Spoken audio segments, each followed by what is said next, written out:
Welcome to Unit 18. Your first root is phone or phono, which means sound or voice. Your first word is cacophonous, which is an adjective, and it means having a harsh negative sound. Your synonyms are jarring, dissonant, or harsh, and your antonyms are symphonious or pleasant sounding. Your sample sentence here is Chilean sea bass used to be known as Patagonian toothfish, which is a far more cacophonous and unappealing name. So just the jarring sound of Patagonian toothfish is what makes that word cacophonous. Over here you have a picture of two children playing some kind of instrument. So you might say that the children were trying to make music, but instead were making cacophonous noises. Your second word is symphonious, which means harmonious. It's also an adjective. A synonym is melodious, and your antonyms are discordant and cacophonous. So you'll notice that cacophonous and symphonious, your two words, are antonyms, so that should make those easy to remember. They are exactly the opposite. For symphonious, your helpful hint is to think of a symphony playing instruments together beautifully. And your picture over here is some musicians who are hopefully playing symphonious music. The you may remember from Unit 14 tells us that Unit 14 gave us the prefix sim, which means together. So something symphonious is something that sounds good together. And your sample sentence, the lead singer of the band was kicked out and replaced by a young woman whose voice was much more symphonious with the band's sound. Your next root is dict, which means say, and your first word is dictum. It is a noun, and it is an authoritative pronouncement. You have two synonyms here. One is a rule.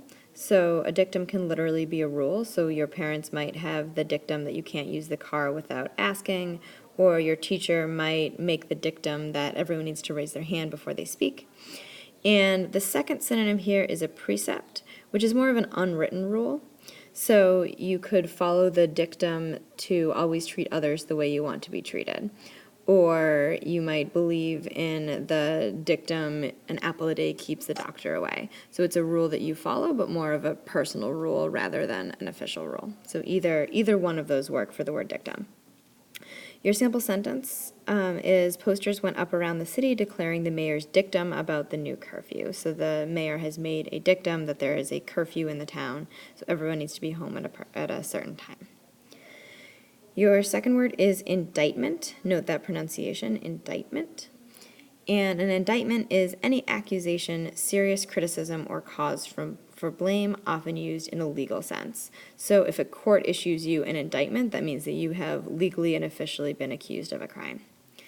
Your synonyms are allegation or charge, both related to the word accusation, being charged with something. And your antonym is exoneration, which means to be cleared from blame. Your sample sentence is, the businessman was not worried about the indictment against him. He knew that he had done nothing illegal in his dealings. So there has been an indictment issued against him. He's being charged with doing something, but he believes that he has not done anything illegal. Your next root is path or pathos, which means feeling or suffering. And your first word is empathetic, which is an adjective, which means the ability to experience the feelings or emotions of another person. So if you are a very empathetic person, you are able to understand other people's feelings easily, or you could be empathetic in a specific situation if you could experience someone else's feelings and emotions and know what they're going through in a specific situation. Your synonyms are sympathetic and compassionate, although the helpful hint is going to describe to you the difference between sympathetic and empathetic, so those are a little bit different. And your antonym is emotionless or uncaring. Your helpful hint, if you are sympathetic, you can identify the feelings of another person, but if you are empathetic, you can actually feel that person's emotions because you have experienced something similar yourself. So I'll explain that a little more with your sample sentence, which is, after having children themselves, new parents often become more empathetic toward other parents whose children are misbehaving in public. So if you have children yourself and you see someone else's children misbehaving in public, you can feel empathy, or you can feel empathetic, because you would say, oh, I know what that's like, that just happened to me yesterday. Whereas if you haven't been in charge of children who are misbehaving in public, you might be sympathetic and say, oh, I feel really bad for them, but you don't really understand what's going on. So these people in this picture over here can probably be empathetic towards each other because it looks like they both are experiencing back pain. So maybe this person is feeling empathetic towards this person, thinking, oh, I know exactly what pain she's feeling. Your next word is pathos, which is a noun, and it's a feeling of pity or compassion. The helpful hint tells you that we are more familiar with the adjective pathetic, which literally means pitiful. And your sample sentence is, the happy movie ended with a moment of startling pathos when the main character's brother was seen sitting at his desk and crying. So this word, pathos, as a noun is a little bit tricky to use. You'll often hear something like a moment of startling pathos, right? A moment of pathos. Or you might hear the advertisement used pathos to try to get us to adopt the puppies. So pathos is a noun that usually refers to someone crying or feeling emotion. Your next root is owner or onus, which means burden. And your first word is exonerate. Exonerate means to clear from blame or accusation. And your synonyms are absolve, liberate, exculpate, and your antonyms are incriminate or blame. Your sample sentence is, the DNA evidence exonerated both of the prime suspects in the burglary, which left the police with no potential culprits. So someone who is exonerated has been cleared from blame. So this is an empty prison cell over here. Maybe the prisoner inside was exonerated or cleared from blame. This word could also be seen as an antonym for indict, which is the verb form of indictment, another word that you guys have in this unit. So if someone is indicted or is issued an indictment, they might later be exonerated. They might later be cleared from blame. Your next word is onerous, which means burdensome. Your synonyms are oppressive, taxing, or cumbersome. And your sample sentence is, moving into the new home was exciting, but it came with the onerous task of unloading all of the boxes that they had packed up. So an onerous task is one that is difficult. This guy over here is completing the onerous task of moving that giant box. You might consider your homework an onerous task some nights if you have a lot of homework. Anything that's really burdensome or difficult or you don't want to do would be considered onerous. Your next root is pede, which means foot. Your first word is expeditious, which is an adjective meaning done with quickness and efficiency. Your synonyms are swift, rapid, and effective. And your antonyms are unhurried and inefficient. So if you do something expeditiously, you do it really efficiently, really quickly, as easily as possible, or as quickly as possible. So your sample sentence is, email has become a much more expeditious method of communicating than real mail. So it is more expeditious to send someone a message that they can get immediately rather than having to write it on paper and put it in an envelope, stamp it, put it in the mailbox. Real mail is no longer considered an expeditious method of communication. These people over here are working together on something as a group. And it's important in group work to find a way to get the work done in the most expeditious way possible, right? So you can imagine in a group, you could do things inefficiently and argue a lot, or you could work together to develop a plan so that you can get the work done in an expeditious way. So hopefully that's what those people are doing. Your next word is pedestrian, which has a familiar definition and a probably unfamiliar one. So the first one as a noun is the easy one. So a pedestrian is a walker or a person who travels by foot. And your newer one probably is an adjective, which means lacking in originality or imagination or dull. Your synonyms and antonyms are both for that second definition. So synonyms are ordinary, mundane, boring, banal. And your antonyms are remarkable, exceptional, and extraordinary. So something pedestrian is kind of ordinary, not very interesting, and it's usually used to refer to artwork or writing.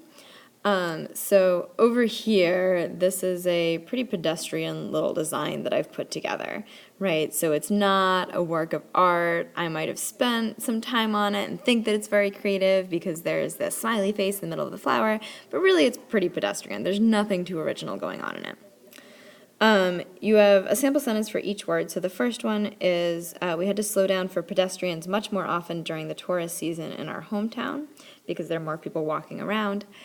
And your second sample sentence is, the artist thought her work was highly original, but critics found it pedestrian and unimaginative. So if the artist made that, people are saying, nope, that is a pedestrian drawing. That is not anything that is going to make you famous.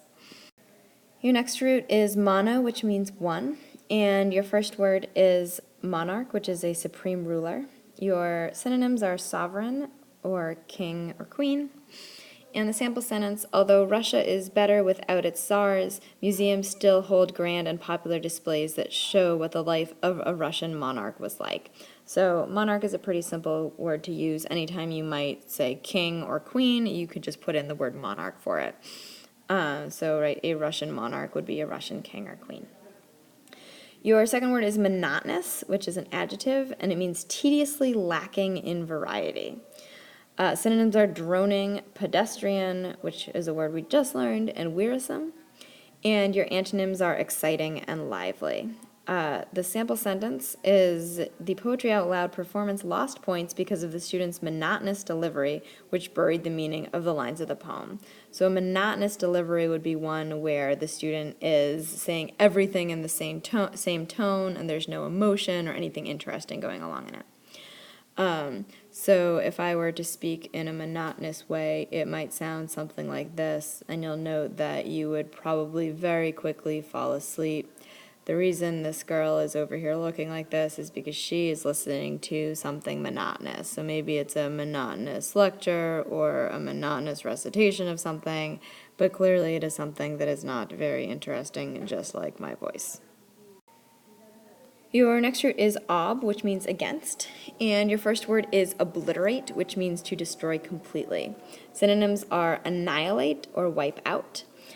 Over here is a picture of a house that is being literally obliterated. It looks like it's being knocked down, right? So this house is being obliterated. Anything that is literally being knocked down can be described as being obliterated.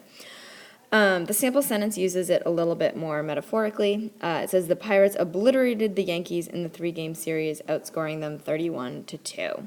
So they beat the Yankees really badly. So you can also use this word in terms of talking about sports or anything competitive where the winning team might obliterate or completely destroy the losing team. Your second word is obtrusive, which is an adjective. It means forcing something unwanted, often an opinion, upon someone. So keep that in mind. Usually someone who's being obtrusive is getting in someone's way or offering them an opinion that they really don't want to hear. So your synonyms are meddlesome and nosy. Your sample sentence is, the younger sibling kept being obtrusive, tagging along with his older sister and her friends, asking, so what are we doing today? So they don't really want the younger sibling around, but the younger sibling keeps being obtrusive and in the way. Over here, it looks like this guy is just trying to do some work on his laptop, and this girl is being obtrusive by trying to wave to him and get his attention. Your next root is peri, which means around, and your first word for this root is perimeter. It's a noun, and it is the outer boundary of a figure or the outer limit. So your illustration for this is just that I have drawn the perimeter around this definition. So your synonyms are circumference or boundary, and your antonyms are center or interior. So you can use it in mathematical ways, right? So you can say, I measured the perimeter of the rectangle, for example. You can also just talk about the border around something. So the sample sentence here is, the hills surrounding Seattle act as a natural perimeter to the city, which cannot easily expand any farther out from the city center. So there are hills around Seattle that act as a perimeter. You could talk about a fence going around the perimeter of a yard, etc.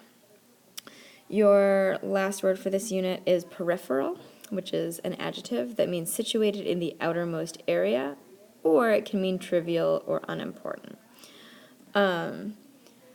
Your synonyms, and these are for the second definition of trivial or unimportant, would be minor, irrelevant, or secondary. So you might say that there were many peripheral ideas that were brought up during the meeting that people really shouldn't have focused on as much because they're not the central idea, they're really just peripheral ideas. Your antonyms are crucial or major, so something peripheral doesn't really matter that much. The helpful hint is for the first definition, think of your peripheral vision, the stuff that you see without looking directly at it. So this woman over here, you see her eyes are looking over to the left, right? She's seeing things in her peripheral vision, or she's seeing things kind of to the sides of her. And your sample sentence is, because the microphone failed, it was difficult to hear the speech if you were sitting in the peripheral seats in the auditorium. So the peripheral seats there is, using that first definition, situated in the outermost area. So remember, peripheral can be literally off to the side, or it can mean something that isn't important. And that's it for Unit 18. Thank you for watching.